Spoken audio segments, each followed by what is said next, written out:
Hari ini pembacaan kita terdapat dalam Mazmur 73 ayat 1 yang seterusnya. Nah, judul khotbah saya pada hari ini adalah solusi atas pergumulan orang percaya. Solusi atau jawaban Tuhan atas pergumulan orang percaya. Dalam pembacaan Mazmur 73 ini seorang hamba Tuhan, pelayan Tuhan, namanya Asaf. Asaf mengalami pergumulan, Bapak Ibu Saudara-saudari. Dan kenapa saya bisa mengatakan Asaf ini seorang hamba Tuhan atau pelayan Tuhan?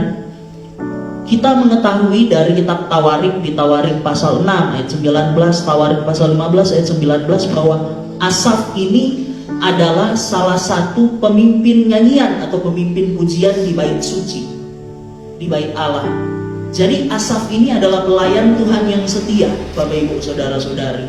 Tetapi kitab Mazmur ini mencatat pergumulan dari Asaf. Ayat 1-12 kita baca bersama-sama. 1, 2, 3. Pergumulan dan pengharapan. Mazmur Asaf. Sesungguhnya Allah itu baik bagi mereka yang tulus hatinya, bagi mereka yang bersih hatinya. Tetapi aku sedikit lagi maka kakiku terpeleset, nyaris aku tergelincir, sebab aku cemburu kepada pembual-pembual kalau aku melihat kemujuran orang-orang fasik. Sebab kesakitan tidak ada pada mereka, sehat dan gemuk tubuh mereka. Mereka tidak mengalami kesusahan manusia, dan mereka tidak kena gula seperti orang lain. Sebab itu mereka berkalungkan kecongkakan dan berpakaian kekerasan. Karena kegemukan, kesalahan mereka menyolok. Hati mereka meluap-luap dengan sangkaan. Mereka menyindir dan mengata-ngatai dengan jahatnya. Hal pemerasan dibicarakan mereka dengan tinggi hati. Mereka membuka mulut melawan langit, dan lidah mereka membual di bumi. Sebab itu orang-orang berbalik kepada mereka, mendapatkan mereka seperti air yang berlimpah-limpah. Dan mereka berkata, bagaimana Allah tahu hal ini? Adakah pengetahuan pada yang maha tinggi? Ayat 12. Sesungguhnya itulah orang-orang fasik.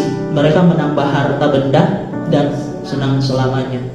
Nah, pergumulan yang dialami oleh pelayan Tuhan, hamba Tuhan yang bernama Asaf ini adalah dia melihat bahwa orang-orang yang tidak mengenal Tuhan, orang-orang fasik, orang-orang yang tidak mengenal Tuhan, yang tidak mengikut Tuhan dengan setia, malah mengalami hal-hal yang baik. Dia stres, kasihan, pusing, kasihan. Dia lihat dia pelayan Tuhan, dia setia. Dia lihat orang-orang yang tidak mengenal Tuhan mengalami hal-hal yang bagus. Bahkan Alkitab katakan kemujuran orang-orang fasik.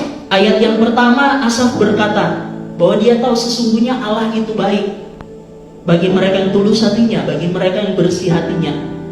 Asaf, seorang pelayan Tuhan, juga kita, umat Tuhan pada zaman sekarang, sama-sama mengetahui bahwa Allah itu baik. Kita mengetahui bahwa Allah itu baik, tetapi di satu sisi kita melihat orang-orang yang tidak mengenal Tuhan mengalami berbagai macam kemujuran, Bapak Ibu Saudara-saudari. Bahkan Alkitab katakan bahwa mereka kegemukan karena mereka punya harta benda yang banyak. Mereka melakukan banyak sekali kesalahan, dengan senang melakukan banyak sekali kesalahan, tapi hidup mereka tetap makmur, tetap enak. Dan kenyataan lainnya yang dilihat oleh Asaf, kalau kita baca ayat 13-14, sebaliknya, kadang-kadang kita orang percaya, orang yang setia ikut Tuhan, mengalami berbagai macam kesakitan, mengalami berbagai macam pergumulan. Dan kita sudah mengetahui, kita percaya bahwa Tuhan menghajar orang yang dikasihinya, memproses, memurnikan kita, memproses dan memurnikan kita, supaya iman kita terus bertumbuh semakin kuat dan terus bertumbuh di dalam Dia. Makanya Tuhan seringkali mengizinkan masalah yang begitu berat, pergumulan yang begitu berat terjadi dalam kehidupan kita. Jadi inilah pergumulan Asaf. Inilah permasalahan dalam kehidupannya. Dia merenungkan, dia melihat realita, dia melihat keadaan bahwa kadang-kadang orang-orang yang tidak mengenal Tuhan mengalami kemujuran, mengalami kesenangan. Sementara kita orang-orang yang mengenal Tuhan sungguh-sungguh mengalami proses yang kadang luar biasa dalam